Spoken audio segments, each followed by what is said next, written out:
سلام، خیلی خوش اومدین به چنل آموزش زبان آلمانی نیکدول. امیدوارم که در هر کجای مسیر یادگیری زبان آلمانی که هستید موفق باشین و پر انرژی و با تلاش به مسیرتون ادامه بدین. این اولین ویدیو مربوط به آموزش گرامر زبان آلمانیه که قراره با همدیگه یاد بگیریم که در زبان آلمانی چه حروف اضافه زمانی وجود داره که تحت عنوان تمپورال پرپوزیسیونن شناخته میشه. همونطور که در تصویر میبینید این حروف اضافه در اینجا آورده شده که ما میخوایم در ادامه ویدیو با هم یاد بگیریم که هر کدوم از این حروف اضافه در چه مواقعی استفاده میشه. خب با هم دیگه شروع میکنیم اولین اسلاید رو. چیزی که باید در نظر بگیریم اینه که در زبان آلمانی برای گفتن سالها از هیچ حرف اضافه استفاده نمیشه. مثلا من اگه بخوام سال 1992 رو که در اینجا هم نوشته شده عنوان بکنم به زبان آلمانی، همونطور که میبینید قبلش هیچ حرف اضافه آورده نشده. پس فقط نیازه که من عدد رو بخونم.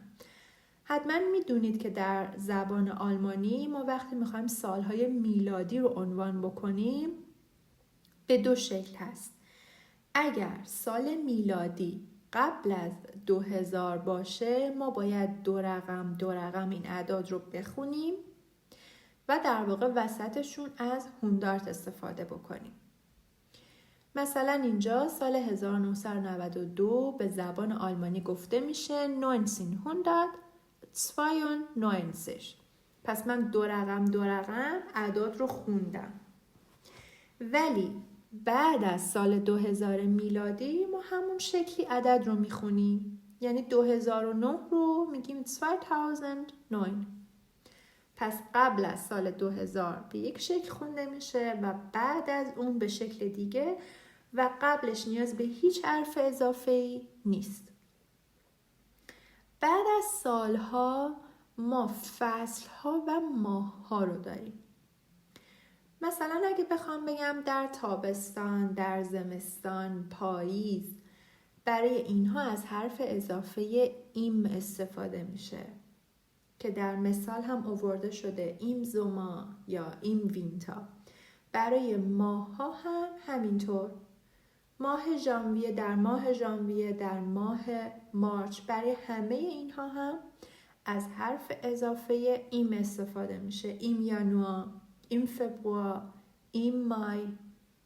پس تا اینجا یاد گرفتیم که برای سالها از هیچ حرف اضافه استفاده نمی کنیم و برای فصلها و ماهها از حرف اضافه ایم استفاده می کنیم. بعد از اون برای گفتن روزها در زبان آلمانی از حرف اضافه ام استفاده می‌کنیم. برای مثال میخوام بگم در روز دوشنبه، در روز سه‌شنبه و همه ایام هفته میگم ام مونتاگ، ام دینستاگ، ام میتوخ و تا آخر. وخننده هم برای این که در واقع اشاره به روز داره از حرف اضافه ام قبلش استفاده می‌کنیم، ام وخننده. بعد از اون تاگسزایتن یعنی اوقات روز، صبح، ظهر، بعد از ظهر، برای اینها هم از ام استفاده میشه. ام مورگن، ام فورمیتاگ. فقط توجه بکنید که برای گفتن شب ما از این حرف اضافه استفاده نمی کنیم. یعنی نمیگیم ام ناخت oder an der Nacht. نه، میگیم in der Nacht یعنی در طی شب. پس حواستون به این نکته باشه. برای بیان تاریخ ها هم ما از این حرف اضافه استفاده میکنیم. ام 12/5 برای این که در واقع اون هم اشاره به یک روز داره. پس شد برای روز، اوقات روز و تاریخ که از حرف اضافه ام استفاده میکنیم. حرف اضافه بعدی هست که برای بیان ساعت استفاده میشه در زبان آلمانی. برای مثال um 9 Uhr یعنی ساعت 9 صبح، یا Mitternacht برای اینکه در واقع به یک زمان اشاره داره، به یک ساعت اشاره داره. وقتی میگه نیمه شب، اینجا هم از حرف اضافه استفاده میشه.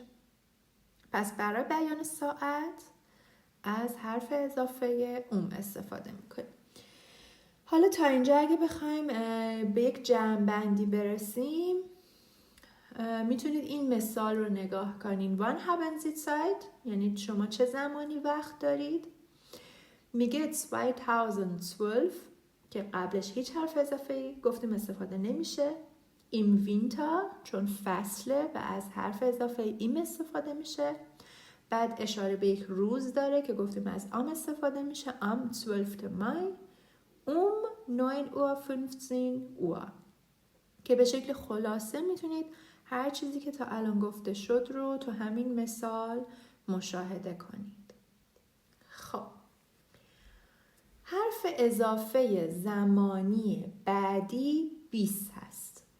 چه موقعی ما از این حرف استفاده میکنیم؟ زمانی که بخوایم به پایان یک چیز اشاره بکنیم. مثالش رو نگاه کنید. Ich bleibe bis morgen یعنی داره میگه که من تا فردا صبح میمونم، تا فردا میمونم. پس داره به پایان یک چیز اشاره میکنه. Ich bleibe bis morgen تا فردا میمونم. ولی برعکس اون، اگه بخوایم به شروع یک چیز اشاره بکنیم، از حرف اضافه von یا ab استفاده میشه. مثال رو نگاه کنید. Ab morgen rauche ich nicht mehr میگه از فردا من دیگه سیگار نمیکشم.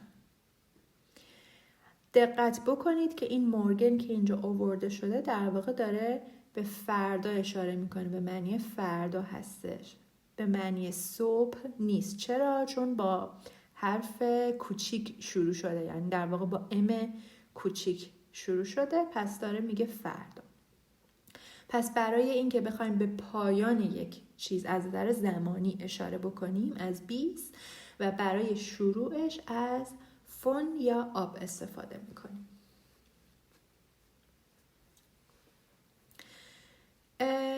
حرف اضافه بعدی zwischen هست که من اگر بخوام یک بازه زمانی رو راجبش صحبت بکنم که شروعش مشخصه، پایانش هم مشخصه، از این حرف استفاده میکنم. مثال zwischen 5 und 7 bin ich nicht zu Hause میگه من بین ساعت 5 و 7 خونه نیستم.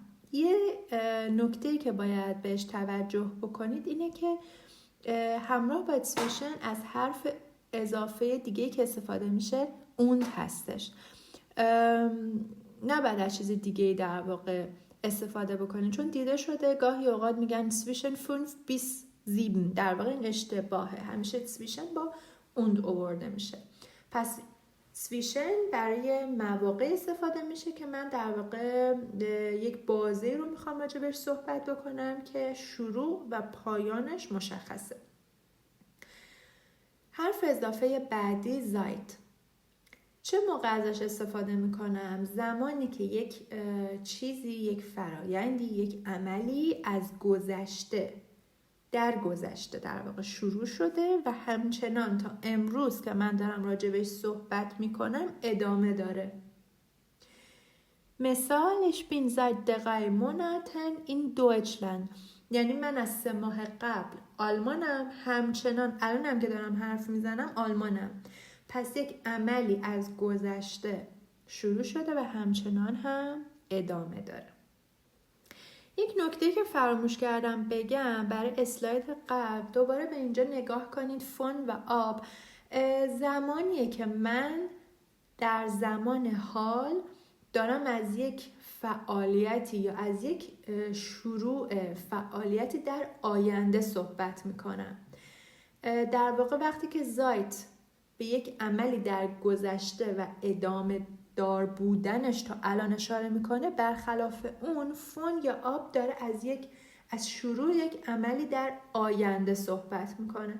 اینو فراموش کردم بگم، گفتم که تکمیل بشه. و حرف اضافه بعدی، در واقع 2 تا حرف اضافه زمانی بعدی فور و ناخ هستش که زمانی استفاده میشه که من یک مبدأ زمانی داشته باشم. مثلا یک فعالیت رو در نظر بگیرم، بخوام بگم قبل از اون و بعد از اون، در واقع همون معنی قبل و بعد رو میده در زبان آلمانی. برای مثال for meiner Party muss ich einkaufen، یعنی قبل از پارتی، قبل از مهمونی باید خرید بکنم. یا nach der Party muss ich aufräumen، بعد از مهمونی من باید جمع و جور کنم، مرتب بکنم. پس for میشه قبل، nach میشه بعد، که همونطور که میبینید هم هر دو اینها داتیو ساز هستن و بر همین شده for meiner Party یا nach der Party. حرف اضافه بعدی که ما داریم فون بیس هستش. اینجا هم ما در واقع داریم از یک بازه زمانی صحبت میکنیم که این بازه زمانی ما یا روزه یا ماه یا اوقات روز بدون آرتیکله یا سال یا ساعت، که در واقع برای گفتن اینها بدون آرتیکل، زمانی که بخوایم به شکل یک بازه استفاده بکنیم از فون بیس استفاده میکنیم. برای مثال von Montag bis Freitag habe ich von 9 bis 11 Uhr Deutschkurs. میگه من از دوشنبه تا جمعه از ساعت 9 تا 11 کلاس آلمانی دارم. پس چون قبل از مونتاگ از هیچ آرتیکلی استفاده نشده، به این شکل میاد فون مونتاگ بیس فرایتاگ و ساعت ها هم که مشخصه. ولی اگر بخوام از تاریخ و اوقات روز با آرتیکل استفاده بکنم، در اینجا از فوم بیس سوم استفاده میشه. چرا؟ چون در واقع اومده اون فون رو ترکیب کرده با دم، چون اینا آرتیکلشون در واقع در هستش، همه ترکیب کرده و به جای اینکه بگه فون دم میگه فوم، یا به جای اینکه بگه بیستو دم میگه بیستون به شکل اختصار. و مثالش رو هم مشاهده میکنین. Ich habe vom 3.4. bis zum 8.4. Urlaub. من از 3/4 تا 8/4 اولاب دارم. پس فون و بیس هر دو به یک معنی هستن، داره از تا رو در واقع یک بازه زمانی رو مشخص میکنه، میگه از این تاریخ یا از این ساعت تا اون ساعت. و فقط باید توجه بکنید که اگه بدون آرتیکل بخواد استفاده بشه برای روز، ماه، اوقات روز و سالها و زمان، در واقع ساعتها، از فون بیس استفاده میشه، ولی برای گفتن تاریخ و اوقات روز با آرتیکل ما از فون و بیستوم استفاده میکنیم. خب تا اینجا ما همه حروف اضافه زبان آلمانی رو با هم دیگه بررسی کردیم. امیدوارم که براتون مفید بوده باشه. در ادامه اسلاید آخر 8 تا در واقع اوقات زمانی و حالا تاریخ و فصل و اینها مثال آورده شده که خیلی خوبه برای تمرینتون. این قسمت رو میتونید پاز بکنید و برای خودتون جواب بدید، بعد ویدیو رو دوباره مجدد نگاه بکنید و پاسخاتون رو چک بکنید، یا اینکه هر کدوم از اینها رو با شماره داخل کامنت بنویسید. من حتما چک میکنم و اگر که جواب صحیح نباشه یا سوالی داشته باشین حتما پاسخ میدم. امیدوارم که باز هم ویدیو براتون مفید بوده باشه و اگر که دوستی دارید که در کنار شما زبان آلمانی یاد میگیره، خوشحال میشم که این ویدیو رو براش بفرستین. تا ویدیوهای بعدی، خدا نگهدار.